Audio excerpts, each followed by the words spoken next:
John Travolta in a desperate race against time in the new thriller Blowout, one of 4 big new summer movies we'll be reviewing this week on Sneak Previews. Across the aisle from me is Gene Siskel, film critic of the Chicago Tribune. And this is Roger Ebert, film critic of the Chicago Sun-Times. In addition to Blowout, we'll take a look at Endless Love with Brooke Shields, Zorro, the Gay Blade, starring George Hamilton, and now Roger begins with Arthur, which stars Liza Minnelli and Dudley Moore. Well, the new comedy Arthur is actually a showcase for Dudley Moore, the British comedian who fell in love with Bo Derek 2 years ago in 10. Dudley Moore is on screen almost constantly in this movie. He holds our attention, creates some very funny moments, even though he plays a hopeless, helpless, and hapless drunk, a millionaire whose main goal in life is to stay smashed all day long. In between drinks, Arthur has his chauffeur drive him about New York while he looks in a never-ending search for love and understanding. And in this scene, he's just picked up a hooker in his limousine. I am Arthur. I'm Gloria. I am Arthur. Yeah, what are you drinking? Scotch, would you like some? Why not? You with me and you can ask that question?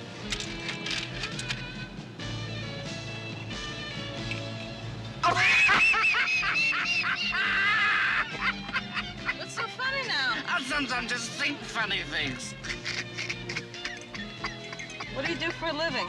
Oh, I race cars, I play tennis, I fondle women, but I have weekends off, and I am my own boss. Bisman, the plaza. I step on it. Sir, if I may say so. Bisman, go through the park. You know how I love the park. Can I have another drink? Yes! Isn't this fun? Well, the poor guy hardly ever says no to a drink. Later on, he takes her to dinner at the Plaza Hotel. He forgets she's a hooker and congratulates himself on how charming he must be to get along with her so well. Life goes on like that for Arthur, drunken and repetitive, until he meets Liza Minnelli, playing a young woman who's different from the other girls he knows. She's not impressed by his $750 million. And in this scene, Arthur and his butler, played by John Gielgud, have just rescued her from shoplifting a necktie. Why did you steal that tie? I don't know. I'm a wonderful person. I'm serious. I'll be with you in a minute. It's starting to get on my nerves. Will you stop smiling at me like that? You look like one of Santa's helpers. See what does? My name is Arthur, and this is Mr. Hobson. Good afternoon. Good afternoon. My name is Linda, and I'd like to thank you very much. You did a nice thing. It's an interesting kiss. Kiss your wife like that? I'm not married. Keep smiling. 688-5549. Don't expect big things on the first date. Dudley Moore falls in love with Liza, but he's engaged to marry another girl, and so he has to explain his absence to his fiancée's father. Well, the reason you haven't seen much of me is because I normally pick Susan up at her apartment in town, and you live here. Want a drink? I never drink. Ah. No one in my family ever drinks. That's great. You'd probably never run out of ice your whole life. Huh. I don't drink because drinking affects your decision-making. You may be right. I can't decide. It's just a little humor. Where's the rest of this mousse? Arthur, I think it's time we got to know one another. I do too. That's why I had you come over today. This is a tough room. I don't have to tell you that. You must have hated this moose. Why don't you forget the moose for a moment? Right. I love that. Where's the rest of this moose? I always picture the other half of the moose mounted on the wall in the next room. Arthur is a wacky movie in the tradition of the great screwball comedies of the 1930s, movies like My Man Godfrey and Bringin' Up Baby. Arthur has the same ambitions as those screwball classics, wants to introduce a gallery of eccentric, goofy, and wacko characters, get them into situations that severely test their dignity, and then watch them unsuccessfully try to reason their way back to respectability. Sometimes Arthur drags, but usually it works, and it works best when Dudley Moore and John Gielgud are on the screen together. I really like this movie. Well, we agree on the last point you made. I think the movie does work best when Dudley Moore and John Gielgud, his butler, are on the screen together. I think Gielgud is the best part of the film. For the rest of it, for me, didn't work. And I think this is a sharp disagreement, again, on a comedy, where we seem to have our strongest disagreements, because I didn't think Dudley Moore was funny playing a drunk for 90 or 100 minutes. And I thought Liza Minnelli was really embarrassing trying to play a working-class girl. I never believed she was in her character. I thought Moore was a drag, and therefore, obviously, their relationship meant nothing to me. She was a kooky working-class girl. Why not? I believed in that. I believed in him, too. I think what you did was you saw him from the outside. He's always a drunk. He's boring. I think it takes a certain amount of empathy. You get inside the character. You can see this guy desperately trying to make sense out of things and trying to push out what he's trying to say to people who really aren't listening and who are dismissing him. Then you're making the film much more than a screwball comedy, which is a very surface No, I just think you have to go that far in order to enjoy it as a comedy. I'm not trying to make it into anything more, but I just think you have to have empathy with the character of this drunk. You know? Well, again, I didn't have it because I couldn't take him playing a drunk for that long. A big disagreement. We've had him before on comedies. And we'll have him again. Okay. There's a lot of interest in our next film, Endless Love, because the novel upon which it is based has received critical acclaim and because the movie stars Brooke Shields. Unfortunately, the film is much ado about nothing, and it turns out to be just a misunderstood kids and mean old parents movie. Endless Love tells the story of a young man played by Martin Hewitt, a high school senior, who is obsessively in love with a sophomore girl, Brooke Shields. Her parents are some kind of aging flower children who allow the kids to sleep together, but then the father, Don Murray, is shocked when he actually sees his daughter's boyfriend standing naked in her bedroom. I don't know about you, but after that movie, I'm going to have a drink. I'll join you in a moment.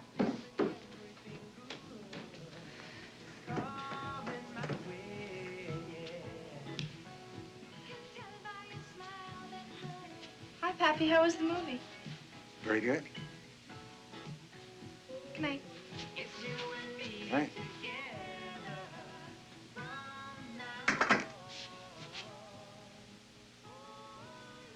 my God. He saw me. He's seen a naked man before. Oh, come on. They're always claiming they're so open-minded. Harry, this is my room. You can't say anything. Huh. Want to bet? Well, what are you gonna do now? Jump out of the window? If he comes in here, he'll kill me. Then we'll die together. Come on. The kids do make love a couple of times, and the scenes are handled in a sweet golden light by director Franco Zeffirelli, best known for his similarly sweet treatment of teenage love in Romeo and Juliet. Later in the film, after the kids have spent another night together, Shields and her father have an argument. What are you doing? Come here. Give me that. Give me. Open your hand, damn it. Jesus Christ, I don't believe this. I can't sleep. You don't fool around with these things. I can't sleep. Neither can anybody else in this house. You, for heaven's sake. She just comes in here and helps herself to these pills. I needed something to sleep. You don't just help yourself to pills like this. Why don't you lock the cabinet? It's... I'm tired and I don't feel well. I can't sleep with all this racket going on. I will not have this family torn apart. David cannot stay here. Yes, he can. It is my room. We are not a couple of little kids. He doesn't give a damn about you. All he cares about is his own satisfaction. I don't want him in your room. I don't want him in this house. You're just jealous. You're jealous of us. You're such a hypocrite. You say one thing to David, you say something else to me. You change your mind from 1 minute to the next. There's something wrong with that guy. Look at the way he's sucked up there. Stay out. Well, look, I was the one who brought him here. I just wanted to apologize. Back to your room. Did you hear what I said? If you want to play father, play father. If you say I can't see him, I won't. Just let me know when you make Will you come in here and talk to your daughter, please? You're a hell of a doctor. She's hysterical. You encourage this mess, not me. You handle it. I don't know what you want. God damn it, I don't want him hanging around this house. We'll just see him in school. I'll drag her out of school. I'll send you to live with your uncle. Leave us alone. Damn it, ever since I came in this house, I've had nothing but back talk. Another good kids, bad parents scene. The longer I think about Endless Love, the less I like it. The relationship between the two young people is empty, and the film ends up having nothing to say. It does not take a position on any of its possible subjects. Is it wrong to love so strongly? Are teenagers really capable of more than puppy love? What role should parents play? Endless Love is just a peekaboo show, and when the chips are down, we get a Brooke Shields stand-in who reveals a single breast. Throughout her young entertainment career, Brooke Shields has used her body as bait, and there's nothing substantial to this movie after you swallow the bait. I think you're being a little unfair to Brooke Shields. I think that she gave a very good performance in this movie. She was the best thing in the film, and if there is a nude scene and a stand-in plays the nude scene instead of a 15 or 16-year-old girl, I don't think there's anything wrong with that. I think she deserves more credit than you're giving her. On the other hand, I agree with you that the movie itself is a complete loss. There's a basic difference between this movie and the book it was based on. Although I don't ordinarily compare movies with books, I think in this case what the book gives us is a young boy who loses everything that's important to him and then remembers it for the rest of the book. And what the movie gives us is a young boy who has everything that's important to him and then loses it, so that we don't have that nostalgia, that poignancy, that sense of loss that is all the way through the book. Well, the whole big switch, I think, in this picture, and I think the fatal mistake is, whereas the book apparently, you read it, I haven't, but apparently the book was about the boy. Right, right. The movie is about the girl, Brooke Shields. Obviously, she's the star. I think that's a fatal mistake. I think all it is seeing Brooke Shields. That's the idea. Young love, 15-year-old girl. And all I was making as a point is, if you're going to make a movie about that, have the courage to show the person. Do you understand what I'm saying? I don't want to get into that side issue. It's a small issue, but I think this movie has been really lost by focusing trivially on the girl. Another way to put it would be that they took what was a very serious novel and turned it into a summer makeout movie for teenagers to go to see, and I guess maybe that's who's going to see it. Who knows?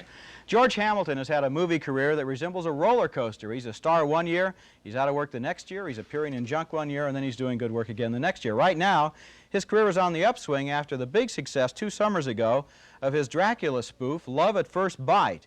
And now Hamilton is back playing another legendary matinee idol in another spoof.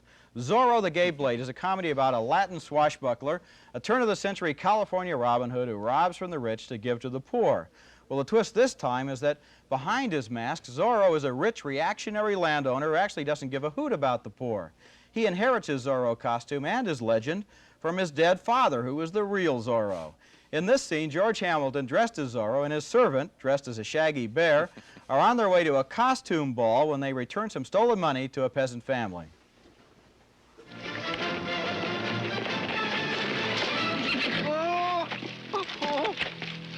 Oh, senor, how can we ever thank you? Your gratitude is thanks enough. Before you leave, please, may we know your name so we could include you in our prayers.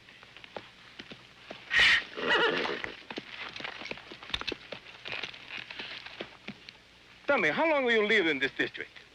All my life.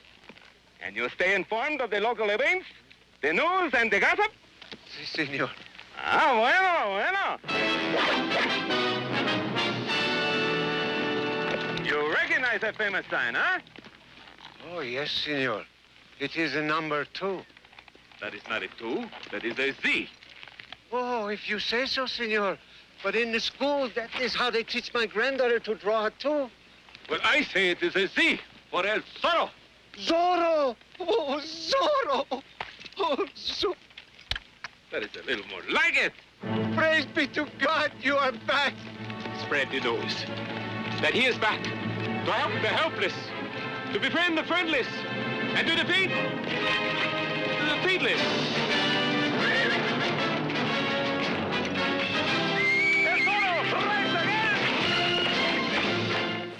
And there he goes, restoring injustice to the Old West. When he finally gets to the costume ball given by the very people Zorro has pledged to overthrow, he gets into trouble by dancing with the wife of the local military commander.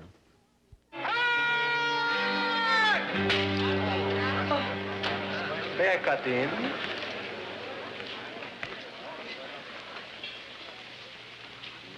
I think that I have arrived just in the nick of time. Oh, Esteban, you're going to ruin my party! Hmm? Do you agree, sir, that I have a point? Indeed, it must be difficult to find a hat that fits it properly. Senor Zero. Is your blade as sharp as your tongue? Is yours as dull as your wit? Do you mind holding this, please? Not at all. Would you mind holding this, please? Muchas gracias.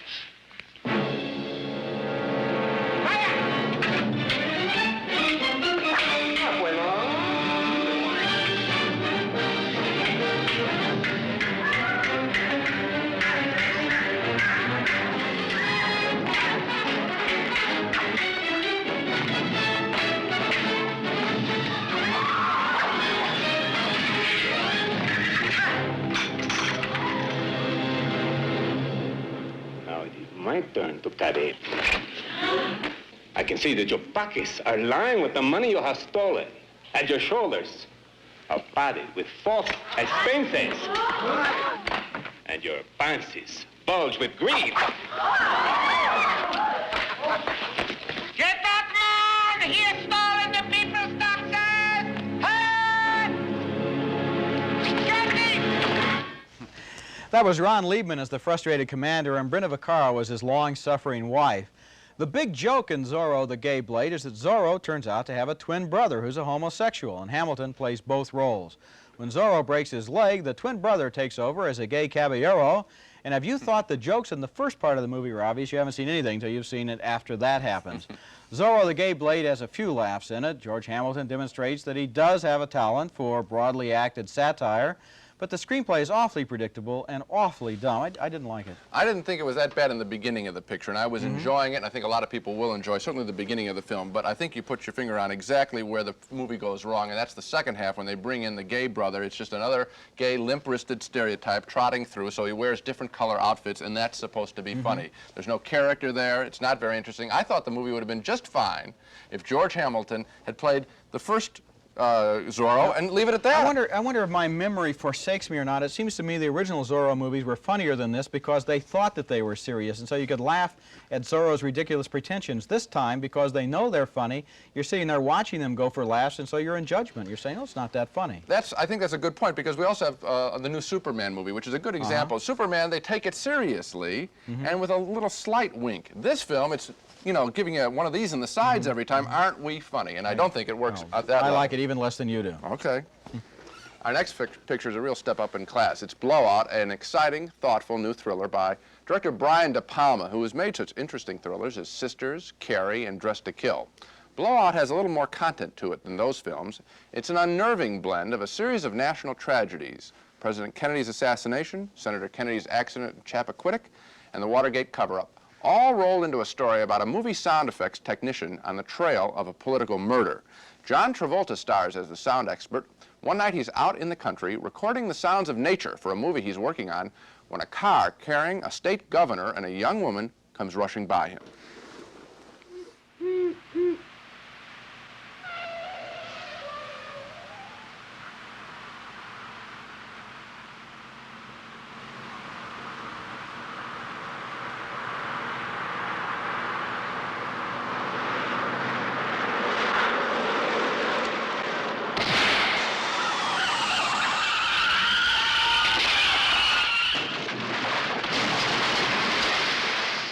Jesus Christ.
Travolta ends up saving the woman, but the governor dies. It turns out that the governor was the object of a political dirty trick that got wildly out of control.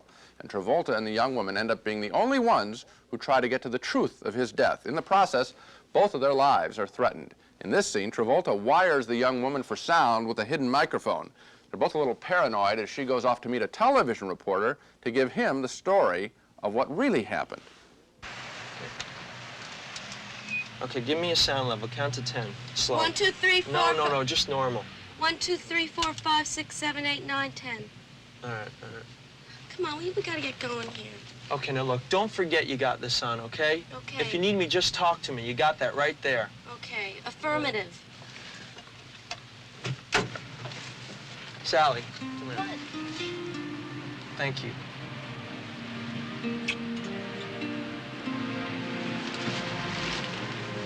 Over and out. She doesn't realize a killer is masquerading as the reporter and that her life is in danger. Travolta does, and he chases after her.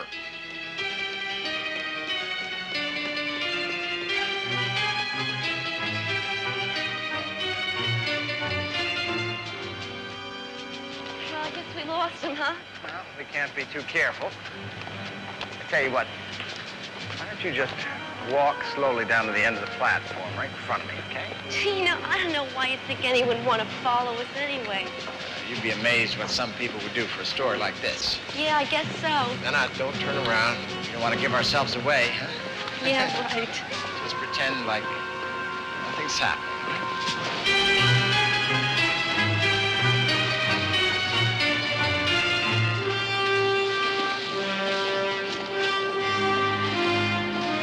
Just look at the place. This is disgusting, you know? It's a real shame.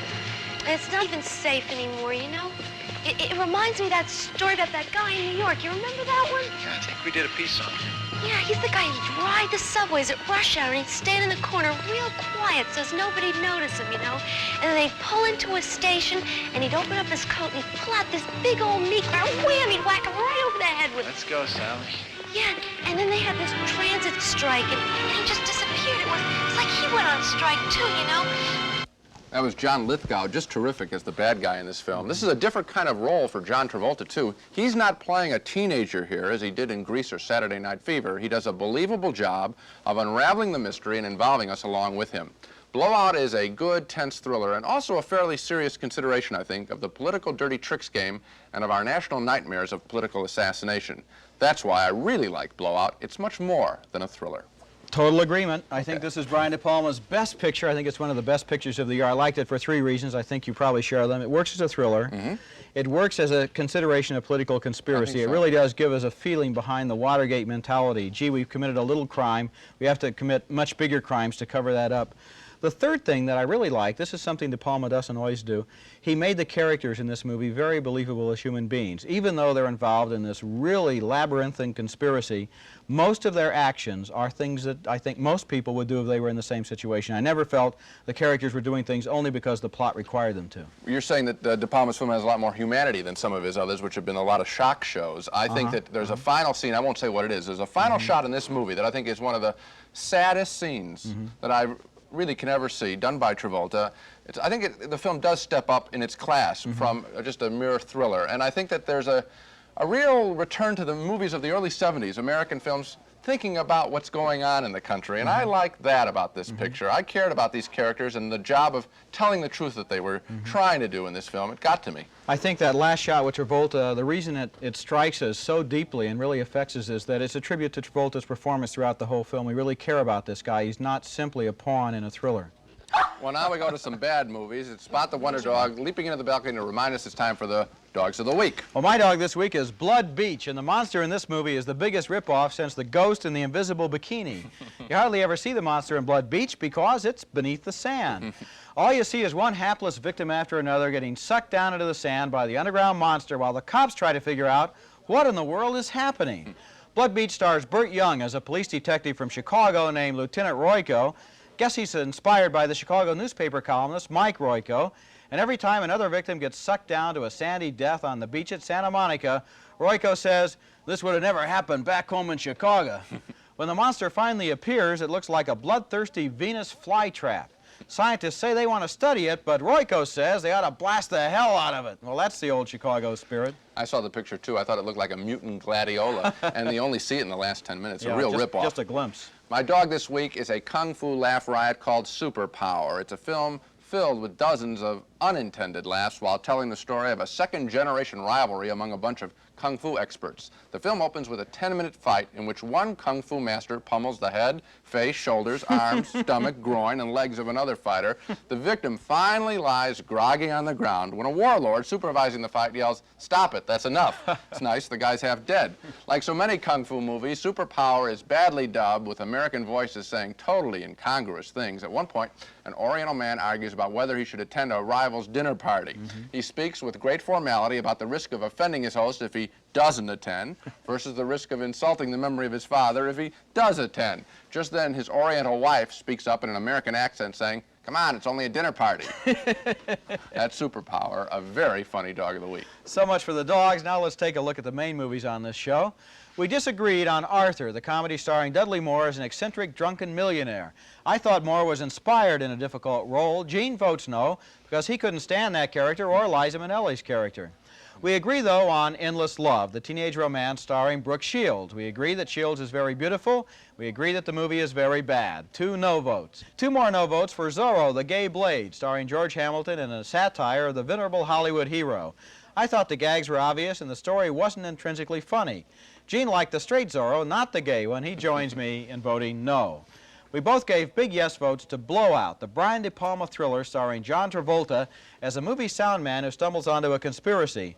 We both think it's one of the year's best movies. So I guess the message is obvious from the show. Go see Blowout. Blowout is a real good movie. I liked Arthur, too, and the others are not so hot. Okay. That's it for this show. Join us next week when Roger and I will take a look at Wolfen, a thriller about werewolf attacks in New York City, Eye of the Needle with Donald Sutherland as a German spy during World War II, and Tarzan the Ape Man with Bo Derek in the Jungle. Until then, we'll see you at the movies.